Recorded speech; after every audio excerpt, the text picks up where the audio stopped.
அஸ்ஸலாமு அலைக்கும் வரஹ்மத்துல்லாஹ். அல்ஹம்துலில்லாஹ் அல்ஹம்துலில்லாஹி ரப்பில் ஆலமீன் வஸ்ஸலாத்து வஸ்ஸலாமு அலா ரசூலில் அமீன் நபீனா முஹம்மத் வ அலா ஆலிஹி வ ஸஹ்பிஹி அஜ்மஈன். அன்பார்ந்த சகோதரர்களே, அல்லாஹ்வுடைய பேரருளா அவனுடைய அருள் வளமிக்க ரமதானுடைய மாதத்திலே லொஹர் தொழுகையை தொழுதுவிட்டு அவனுடைய வார்த்தைகளை செவியேற்பதற்காக நாம் எல்லாம் இங்கு அமர்ந்திருக்கிறோம். எல்லாமல்ல அல்லாஹு ஜல்ல ஷானு தஆலா நம் அனைவருக்கும் அவனுடைய மார்க்கத்தை புரிந்து அதன்படி நடப்பதற்கு அருள் செய்வானான். சென்ற அமர்விலே முராகபா, அல்லாஹ் நம்மை கண்காணித்துக் கொண்டிருக்கின்றான் என்ற உணர்வை நம்முடைய உள்ளத்திலே நாம் இருத்திக் கொள்ள வேண்டும் என்று நாம் பார்த்தோம். நோன்பு அதற்கான பயிற்சியை நமக்கு வழங்குகிறது என்று நாம் சொன்னோம். அதைத் தொடர்ந்து அந்த முராகபாவினுடைய அடிப்படையிலேயே நமக்கு இன்னொரு பலனும் கிடைக்கிறது. அந்த முராகபாவை நாம் நம்மளுடைய உள்ளத்திலே இருத்திக் கொள்வதனால் நமக்கு கிடைக்கக்கூடிய மற்றொரு பலன், மறைவில் இருந்து கொண்டு அல்லாஹ்வுக்கு அஞ்சுவது. இதை நோன்பாளிக்கு நோன்பு வழங்குகிறது. இது நாம் நம்முடைய உள்ளத்தையும் ஈமானையும் சீர்திருத்தம் செய்வதிலே நாம் எடுத்து வைக்கக்கூடிய மூன்றாவது ஸ்டெப். இந்த மறைவில் இருந்து கொண்டு அல்லாஹ்வை பயப்படுவது என்று சொன்னால் என்ன என்றால், இந்த நோன்பு இருக்கும்போது ஒரு நோன்பாளி யாருமே இல்லாமல் ஒரு இடத்தில் இருக்கும்போது, தனி அறையிலே அவன் இருக்கும்போது, அல்லாஹ்வுக்கு பயந்து உண்பதையும் பருகுவதையும் அவன் விட்டு விடுகிறான். யாருமே இல்லைதான், யாரும் பார்க்க மாட்டார்கள் தான். அவன் எதையாவது ஒன்றை குடித்து விட்டு சாப்பிட்டு விட்டு நோன்பாளி என்று நாம் நடித்து விடலாம், ஆனால் அதை செய்ய மாட்டான். ஏன் என்று சொன்னால் அல்லாஹ்வுக்கு பயப்படுகிறான். அப்ப அல்லாஹ்வுக்கு பயந்துதான் அவன் தனிமையில் இருக்கும்போது உண்பதையும் பருவதையும் அவன் விட்டு விடுகிறான். இதுக்கு பேர் தான் மறைவில் இருந்து கொண்டு அல்லாஹ்வுக்கு அஞ்சுவது, பயப்படுவது என்று பொருள். பகிரங்கமாக இருந்து கொண்டு அல்லாஹ்வுக்கு பயப்படுவது என்பது பெரிய விஷயம் கிடையாது. எல்லோரும் பார்க்கிறார்கள், அந்த நிலையில நம்ம இருக்கிறோம். எல்லோரும் நம்மை கண்காணிக்கிறார்கள் என்ற நிலையில இருக்கிறோம். இப்படி இருந்து கொண்டு அல்லாஹ்வுக்கு பயப்படுவது பெரிய விஷயம் கிடையாது. யாரும் பார்க்காத போது, தனிமையில் இருக்கும் போது நம்ம அல்லாஹ்வுக்கு பயப்படுறோமே, அதுதான் பெரிய விஷயம். உதாரணத்துக்கு சொல்ல போனால், எத்தனையோ பேர் ஊரில் இருக்கும் போது அல்லாஹ்வுக்கு பயப்படுவாங்க. ஏன்? மற்ற பேர் பார்க்கிறாங்க அப்படின்னு சொல்லி. தொழுகைக்கே வராம இருந்தாங்கன்னு சொன்னா, என்ன நீ தொழுகைக்கு வர மாட்டேங்கிறீங்க அப்படின்னு கேட்டு போடுவாங்களே, ஆனால் நம்ம தொழுகைக்கு போயிருவோம் என்று என்ன செய்வாங்க, பலரும் நடந்து கொள்வாங்க ஊரில் இருக்கும் போது. ஆனா அதே மக்கள் வெளியூருக்கு சென்றால் அல்லாஹ்வை பயப்படுவாங்களா? இங்கதான் நம்மளை யாரும் பார்க்க மாட்டாங்களே, நம்ம எப்படி வேண்டுமானால் நடந்து கொள்ளலாம என்று இருப்பாங்க. இங்கே நமக்கு அறிமுகமானவர்கள் யாரும் கிடையாது, யாரும் நம்மை கேள்வி கேட்பது கிடையாது. அதனால நம்ம என்ன செய்வோம், என்ன வேணாலும் பண்ணிக்கிறோம் என்று செய்யக்கூடியவர்கள் இருப்பார்கள். ஆனால் இந்த அல்லாஹ்வுக்கு பயப்படுதல், மறைவில் இருந்து கொண்டு அல்லாஹ்வுக்கு அஞ்சுதல் என்பது இந்த நோன்பு நமக்கு வழங்கக்கூடிய மிக முக்கியமான ஒரு பயிற்சியாகும். அதை நாம் நம்மளுடைய மனதிலே இருத்திக் கொள்ள வேண்டும். அல்லாஹ் சொல்கிறான், யா அய்யுஹல்லதீன ஆமனு, ல யபுலுவன்னக்கும் அல்லாஹு பிஷையின் மினஸ் ஸைதி தனாலுஹு ஐதீக்கும் ஒரு ருமாகுக்கும் ஒரு ரிமாகுக்கும் லியஅலம அல்லாஹு மன் யகாஃபுஹு பில் கைப் ஃபமன் இஅ்ததா பஅத ذلك ஃபலஹு அஸாபுன் அலீம்.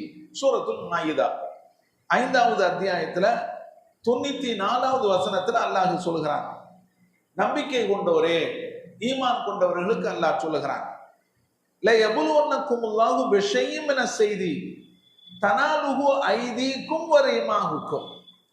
உங்களுடைய கைகளுக்கும் உங்களுடைய ஈட்டிகளுக்கும் எட்டுகின்ற வகையில ஏதேனும் ஒரு வேட்டை பொருளை கொடுத்து அல்லாஹ் உங்களை சோதிப்பான், கண்டிப்பாக சோதிப்பான். எதற்கு? மறைவில் இருந்து கொண்டு யார் அவனுக்கு அஞ்சுகிறார் என்று அவன் அறிந்து கொள்வதற்காக. அப்ப இதற்கு பிறகும் ஒருவர் வரம்பு மீறினான், அதாவது எஹ்ராம் செய்திருக்கும் போது வேட்டையாடக்கூடாது என்று அல்லாஹ் ஒரு சட்டத்தை போட்டிருக்கிறான். அது இதே சூரத்துல் மாயிதாவுல வருகிறது. இதற்கு அடுத்த வசனத்துல வருகிறது, யா அய்யுஹல்லதீன ஆமனு, நம்பிக்கையாளர்களே, லா தக்துலு ஸைத வ அன்தும் ஹுருமுன், நீங்கள் எஹ்ராம் அணிந்திருக்கும் போது வேட்டையாடாதீர்கள் அப்படின்னு அல்லாஹ் சொல்கிறான். அப்ப இதற்கு பிறகும், இந்த தடை உத்தரவு வந்த பிறகும் நீங்க வரம்பு மீறுவீங்க என்று சொன்னால் அது அல்லாஹ் அவருக்கு கடுமையான வேதனையை தருவான். ஃபலஹு அஸாபுன் அலீம், அவருக்கு கொடுமையான வேதனை இருக்கிறது என்று அல்லாஹ் சொல்கிறான். இந்த வசனத்தை வைத்து பார்க்கும்போது அல்லாஹ் மூமின்களை சில போது இப்படி சோதிப்பான். எப்படி?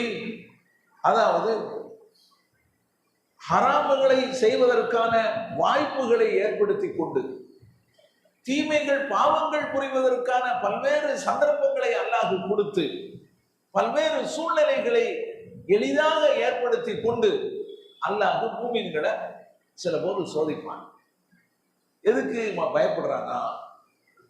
தனிமையில் இருக்கும் போது, மறைவில் இருக்கும் போது அல்லாஹ்வுக்கு அஞ்சுகிறானா என்று பார்ப்பதற்காக. இப்படிப்பட்ட சோதனை நபி தோழர்களுக்கும் ஏற்பட்டிருக்கிறது. ஒரு முறை நபிகள் நாயகம் ஸல்லல்லாஹு அலைஹி வஸல்லம் அவர்களுடன் தோழர்கள் அந்த ஹுதைபியா உடன்படிக்கை ஏற்பட்ட அந்த சமயத்துல உம்ராவுக்கு வந்தாங்க. இந்த உம்ராவை செய்ய முடியாம ஹுதைபியாவில் அவங்க தடுக்கப்பட்டாங்க. இப்ப அவங்க எஹ்ராம் செஞ்சு உம்ராவுக்கு வந்து கொண்டிருக்கிறாங்க. அப்படி வந்து கொண்டிருக்கும் போது நபிகள் நாயகம் ஸல்லல்லாஹு அலைஹி வஸல்லம் அவர்களோடு அபூ கத்தாதா என்ற நபி தோழர் பயணிக்கிறார். அபூ கத்தாதா அவர் எஹ்ராம் அணிந்திருக்கவில்லை, மற்ற தோழர்கள் எஹ்ராம் செஞ்சிருக்கிறாங்க. இப்ப இவங்க எல்லாருமே நபிகள் நாயகம் ஸல்லல்லாஹு அலைஹி வஸல்லம் அவர்களுடன் ஒதுங்கி விட்டார்கள். எஹ்ராம் செய்தவர்கள் எல்லாம் அல்லாஹ்வுடைய தூதருடன் ஒதுங்கி விட்டார்கள். இவர் மட்டும் என்ன செய்யறாரு? எஹ்ராம் செய்யல, தனியாக இவர் நிற்கிறார். இப்போ இவருக்கு ஒரு வேட்டை பொருள் கிடைக்கிறது, ஒரு காட்டு கழுதை இவருக்கு உள்ள கண்ணில் படுது. இவர் தான் எஹ்ராம் இல்லைல்ல, இவருக்கு அது ஹலால் தானே. இப்போ அந்த வேட்டை பொருளை வேட்டையாடுவதற்கு இவர் தயாராகிறார். அவருடைய வாகனத்துல ஏறி, குதிரையில ஏறி அமர்ந்து இருக்கும் போது கீழே சாட்டை மற்றும் அவருடைய ஈட்டி கிடக்குது. இப்ப அதை எடுத்து தரணும். இப்ப அங்க நிற்கக்கூடிய சில தோழர்கள் இடத்துல கேட்கிறாங்க, இவர் கேட்கிறார் அதை எடுத்து கொடுங்க அப்படின்னு. அவங்க மறுத்துறாங்க. அவங்க என்ன செய்யறாங்க, ஏன் மறுத்துறாங்கன்னு சொன்னா, இவர் வேட்டையாட போறாருன்னு நினைக்கிறோம். ஏன்னா நம்ம எடுத்து கொடுக்க கூடாது, வேட்டையாடவும் கூடாது, வேட்டையாடக்கூடியவர்களுக்கு உதவியும் செய்யக்கூடாது என்பது சட்டம். இவங்க என்ன செய்யறாங்க, நாங்க உங்களுக்கு உதவி செய்ய மாட்டோம் அப்படின்னு சொல்லிட்டு போயிடுறாங்க. இவரே குதிரையிலிருந்து கீழே இறங்கி ரெண்டையும் எடுத்துக்கிட்டு போறார். போய் அவர் வேட்டை பொருளை வேட்டையாடி கொண்டு வரார். வந்தா சிலர் சாப்பிடுறாங்க, சிலர் சாப்பிட மறுக்கிறாங்க. அவருக்கு உடன் வந்த தோழர்கள் சாப்பிட மறுத்ததுக்கு காரணம் அதுதான், நம்ம சாப்பிடக்கூடாதோ என்பதற்காக. நாம் யாரும் அணிந்திருக்கிறோம், இவர் வேட்டையாடி இருக்கிறாரு, வேட்டை பொருளை சாப்பிடவும் கூடாது, வேட்டையாடவும் கூடாது என்பது சட்டம் என்பதனால இவங்க பயந்து சாப்பிடாம இருக்கிறாங்க. நபிகள் நாயகம் ஸல்லல்லாஹு அலைஹி வஸல்லம் அவங்கள்ட்ட போய் இந்த செய்தியை சொல்றாங்க. இந்த மாதிரி அபூ கத்தாதா வேட்டையாடிட்டு வந்தாரு, அவர் எங்களுக்கு இந்த உணவை கொடுத்தாரு, சிலர் சாப்பிட்டுருக்கிறாங்க, சிலர் சாப்பிட மாட்டேங்கிறாங்க, இது உடைய சட்டம் என்ன? சாப்பிடுங்க, அல்லாஹ் இது உங்களுக்கு தந்திருக்கிறான் இந்த உணவை அப்படின்னு சொன்னாங்க. அதற்கு முன்னால அவங்க விசாரிச்சுக்கிட்டாங்க, அது வேற அறிவிப்புல வருது. நீங்க அவருக்கு இந்த வேட்டை பிராணிக்கு ஏதாவது நீங்க உதவி செஞ்சீங்களா, இவர் வேட்டையாடுவதற்கு நீங்க ஏதாவது உதவுனீங்களா அப்படின்னு கேட்டாங்க. இல்லைங்க, நான் எந்த உதவியும் செய்யல. ஒரு சாட்டையை கூட நீங்க எடுத்து கொடுத்தீங்கன்னா இல்ல, நாங்க எந்த உதவியும் செய்யல, அப்படின்னா நீங்க சாப்பிடுங்க என்று சொன்னதாக மற்றொரு அறிவிப்புலையும் இருக்கிறார். இந்த செய்தி சஹீஹுல் புகாரில பதிவு செய்யப்பட்டிருக்கிறார். அல்லாஹ் என்ன செய்யறான், சில நேரங்கள் இப்படி சோதிப்பான்.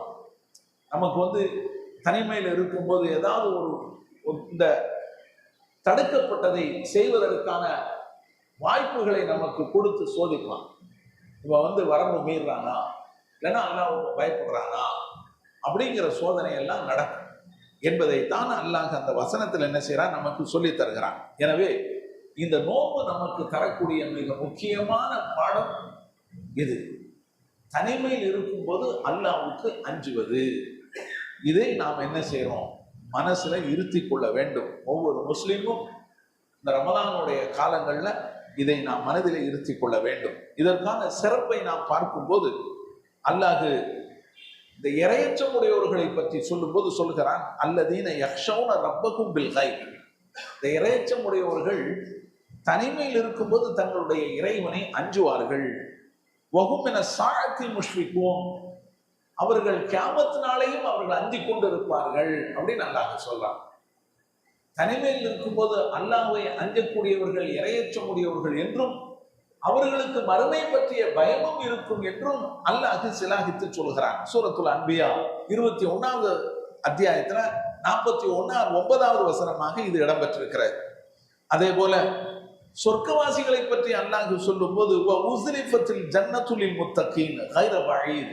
சொர்க்கம், அதாவது இறையச்சமுடையவர்களுக்கு சொர்க்கம் நெருக்கி கொண்டு வரப்படும், தொலைவில் இல்லாமல் பக்கத்துல நெருக்கி கொண்டு வரப்படும்.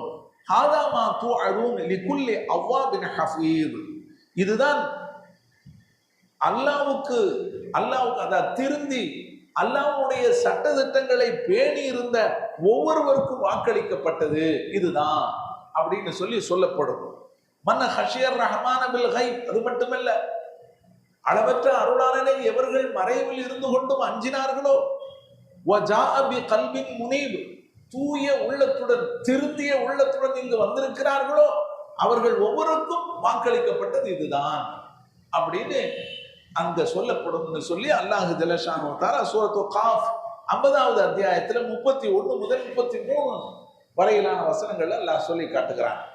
அப்ப சொர்க்கவாசிகள் என்று சொல்லும் போது அவர்கள்ட்டையும் இந்த தன்மை இருக்கும் அப்படின்னு சொல்றான். மறைவில் இருக்கும்போது அல்லாஹ்வுக்கு அஞ்சி பயந்து நடக்கக்கூடிய தன்மை சொர்க்கவாசிகளிடத்திலேயும் இருக்கும், இறையச்சமுடையவர்களிடத்திலேயும் இருக்கும் என்று அல்லாஹ் இந்த 2 வசனத்தை நமக்கு சொல்லி காட்டியிருக்கிறார். அடுத்து நாம் எடுத்து வைக்க வேண்டிய அடி என்ன என்று சொன்னால் இறையச்சம். நம்மளுடைய மனதை, நம்முடைய ஈமானை நாம் சீர்படுத்திக் கொள்வதற்கு நாம் எடுத்து வைக்கக்கூடிய 4வது ஸ்டெப் இது இறையச்சம். இறையச்சத்தை நாம் உள்ளத்திலே பதித்து வைத்துக் கொள்ள வேண்டும். இறையச்சம் என்பது இந்த நோன்பு கடமையாக்கப்பட்டதனுடைய பிரதான நோக்கமே அதுதான்.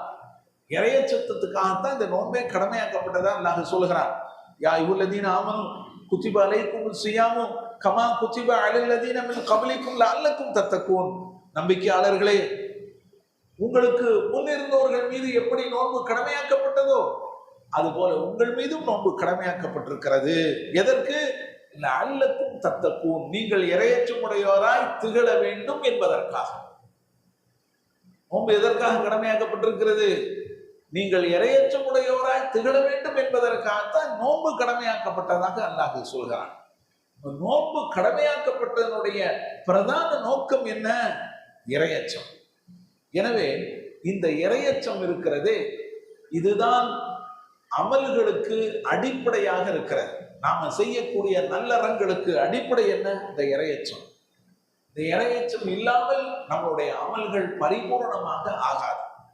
எனவே ஒரு மனிதன், ஒரு முஸ்லிம் தன்னுடைய எல்லா நிலைமைகளிலும் அல்லாஹ்வுக்கு அவன் அஞ்சு பயந்து நடந்து கொள்ள வேண்டும். எப்போல்லாம் வழிபாடுகளிலையும் அல்லாஹ்வுக்கு அவன் பயப்படணும், கொடுக்கல் வாங்கல்களிலும் அல்லாஹ்வுக்கு அவன் பயப்படணும், ரகசியமாக இருக்கும் போதும் அல்லாஹ்வுக்கு அவன் பயப்படணும், பகிரங்கமாக இருக்கும் போதும் அவன் அல்லாஹ்வுக்கு பயப்படணும். அதே போல துன்பத்தில் இருக்கும் போதும் சரி, இன்பத்தில் இருக்கும் போதும் சரி, சின்ன பெரிய விஷயங்களிலும் சரி, அல்லாஹ்வுக்கு அஞ்சு பயந்து நடந்து கொள்ளணும். சில நேரங்கள் செல்வாக்கு நமக்கு கிடைக்கும், செல்வாக்கு இல்லாமலும் போகும். செல்வாக்கு கிடைக்கும் போதும் செல்வாக்கு இல்லாமல் போகும் போதும் நாம அல்லாஹ்வுக்கு பயப்படணும். சில நேரத்தில் நம்ம இடத்துல காசு பணம் சேரும், அப்பவும் அல்லாஹ்வை பயப்படணும். சில நேரங்களில் காசு பணம் நம்மளை விட்டு ஓடி போயிடும், அப்பவும் அல்லாஹ்வை பயப்படணும். எல்லா நிலையிலும் அல்லாஹ்வை பயப்பட வேண்டிய கடமை ஒவ்வொரு முஸ்லிமுக்கும் இருக்கிறது. அந்த இறையச்சத்தை நோன்பாளிக்கு இந்த நோன்பு என்ன செய்து வளர்த்து கொடுக்கும். நாம முறையாக இந்த நோன்பை நாம் நோற்று வருவோமானால் இந்த நோன்பு நமக்கு இந்த பக்குவத்தை நமக்கு தருகிறது. இறையச்சமுடையவர்களுக்கான சிறப்பை அல்லாஹ் சொல்லி காட்டியிருக்கிறான். இன்ன அக்கிரமக்கும் இந்தல்லாஹி அத்காக்கும். அல்லாஹ் சொல்கிறான், அல்லாஹ்விடத்துல உங்களில் சிறந்தவர் இறையச்சமுடையவர் தான். அல்லாஹ்விடத்துல சிறப்பு எதன் மூலமாக கிடைக்கிறது? இறையச்சத்தின் மூலமாகத்தான் கிடைக்கும். அல்லாஹ் சொல்றான் சூரத்துல் ஹுஜராத் 49வது அத்தியாயத்துல 13வது வசனத்தில் அல்லாஹ் சொல்லி காட்டுகிறான். அதே போல இந்த இறையச்சம் மனிதர்களை அதிகம் அதிகம் சொர்க்கத்துல புகுத்துகிறது. நபிகள் நாயகம் ஸல்லல்லாஹு அலைஹி வஸல்லம் அவர்களிடம் கேட்கப்பட்டது, அல்லாஹ்வுடைய தூதரே, மனிதர்களை அதிகம் அதிகம் சொர்க்கத்தில் புகுத்துவது எது? சொன்னாங்க, இறையச்சமும் நற்குணமும் தான். இறையச்சமும் நற்குணமும் தான் என்று சொன்னாங்க. நம்ம இந்த நற்குணத்தை பற்றி பின்னால் நம்ம சொல்ல இருக்கிறோம். எனவே நாம் இந்த இறையச்சத்தை வளர்த்து கொள்ள வேண்டும். இந்த ரமலான்ல நாம வெறுமனே நோன்பு நோற்றதோடு நின்று கொள்ளாமல் நாம் சொன்ன அனைத்து விஷயங்களையும் வளர்க்கணும். இந்த இறையச்சத்தை வளர்த்துக் கொள்வதற்கான சில வழிமுறைகள் இருக்கின்றது. நாம் ஏற்கனவே அந்த வழிமுறைகளை கடந்துதான் வந்திருக்கிறோம். நாம் கடந்து வந்த ஒவ்வொரு விஷயமும் இறையச்சத்தை வளர்த்துக் கொள்வதற்கான வழிகள். இஹ்லாஸ் என்று சொன்னோம், எல்லா செயல்களையும் தூய்மையை மேற்கொள்ள வேண்டும், அல்லாஹ்வுக்காக என்று செய்ய வேண்டும் என்று சொன்னோம். அது இறையச்சத்தை வளர்த்துக் கொள்வதற்கான ஒரு வழி. முராக்கபா என்று சொன்னோம், அல்லாஹ் நம்மை கண்காணித்துக் கொண்டிருக்கிறான், பார்த்து கொண்டிருக்கின்றான் என்ற உணர்வு இருக்க வேண்டும் என்று சொன்னோம். அந்த உணர்வை வளர்த்துக் கொள்வதும் இறையச்சத்தை நாம் வளர்த்துக் கொள்வதற்கான வழிகளில் ஒன்றுதான். அதே போல இன்னொன்னு சொன்னோம், என்ன, மறைவான நேரத்துல மறைவில் இருக்கும் போது, ரகசியமாக இருக்கும் போது நாம் அல்லாஹ்வுக்கு பயப்பட வேண்டும் என்று சொன்னோம். அதுவும் இறையச்சத்தை வளர்த்துக் கொள்வதற்கான வழிதான். நாம் தனிமையில் இருக்கும்போது அல்லாஹ்வை பற்றிய பயம் நமக்கு வேணும். நம்ம தீமைகளை செய்வதற்கு நாம பயப்படணும். இது இறையச்சத்தை வளர்த்துக் கொள்வதற்கான வழி. அது மட்டுமல்லாம குர்ஆனுடைய விளக்கங்களை நாம தெரிந்து அதன்படி நடக்கணும். அதுவும் இறையச்சத்தை வளர்த்துக் கொள்வதற்கான ஒரு வழி. குர்ஆனுடைய விஷயங்களை நீங்க தெரிய ஆரம்பிச்சிட்டீங்கன்னாலே உங்களுக்கு பயம் வந்துடும். குர்ஆனுடைய விஷயங்களை நீங்க படிக்க ஆரம்பிச்சிட்டாலே உங்களுக்கு பயம் வந்துடும். அதெல்லாம் இல்லாம தானே பயம் இல்லாம போச்சு. குர்ஆனுடைய விஷயங்களை நம்ம கேட்கறது இல்லையா? இது போன்ற சபைகளை நாம பெரும்பாலும் பயன்படுத்துறதே கிடையாது. முன்னால இறையச்சம் அதிகமா இருந்துச்சு. நம்ம தௌஹீத் சகோதரர்களுக்கு பயந்து பயந்து வாழ்ந்தாங்க. ஒவ்வொன்றையும் செய்யும் போது அவங்க பார்த்து பார்த்து செஞ்சாங்க. ஏன் அப்படின்னு சொன்னா, இது போன்ற சபைகளை அவர்கள் பயன்படுத்தினாங்க. எங்க கூட்டம் போட்டாலும் ஓடி வந்துருவாங்க. மாநாடு போட்டாலும் சரி, கூட்டம் போட்டாலும் சரி, தர்பியா போட்டாலும் சரி, அவங்க காசு பணத்தை கொடுத்து அவங்க என்ன செய்வாங்க, வேலைகள்ல இருக்கிறவங்க ஒரு நாள் லீவை போட்டுட்டு வந்துருவாங்க. அதற்காக என்ன செய்வாங்க, தொலை தூரத்துக்கு பயணிப்பாங்க, வருவாங்க, கிளாஸ்ல உட்காருவாங்க. இந்த மாதிரியான குர்ஆன் வகுப்புலாம் நம்ம பார்க்கும்போது, குர்ஆன் வகுப்பினுடைய அந்த சபைகளை பார்க்கும்போது நிறைஞ்சிருக்கும். அப்படி ஆர்வத்தோடு கேட்பாங்க, மார்க்கத்தை படிக்கணும் அப்படின்னு. அப்ப இன்றைக்கு நாம இந்த போதனைகளிலிருந்து கொஞ்சம் கொஞ்சமாக நம்ம தூரப்படுத்திக்கிட்டே போறோம். என்ன, எல்லாம் தெரிஞ்சுக்கிட்டோம் அப்படிங்கிற ஒரு நினைப்பா என்னன்னு தெரியல. எல்லாம் தெரிஞ்சுக்கிட்டோம் அப்படின்னு சொன்னா அவங்கள்ட்ட நீங்க போய் கேளுங்க இதை பத்தி என்ன அப்படின்னு சொல்லி அவங்களால சொல்ல முடியாது, சொல்ல தெரியாது. ஆனா என்ன செஞ்சுக்கிட்டாங்க, தங்களை நமக்கு என்ன தெரியும் அப்படின்னு சொல்லி அவங்களே ஏமாற்றி கொள்றாங்க.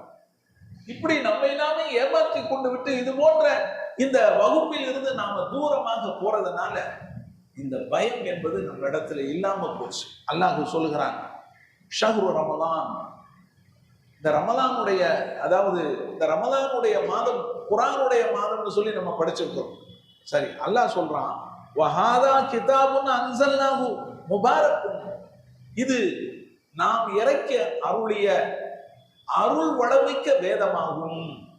குர்ஆனை பத்தி அல்லாஹ் சொல்லும்போது சொல்றான், அதான் கிதாபுன் அன்ஸல்னாஹு முபாரக், இது நாம் இறக்கி அருளிய அருள் வளமிக்க வேதமாகும். ஃபத்தபிஊஹு, இதனை பின்பற்றுங்கள். எப்படி பின்பற்ற முடியும்? படிக்காம பின்பற்ற முடியுமா?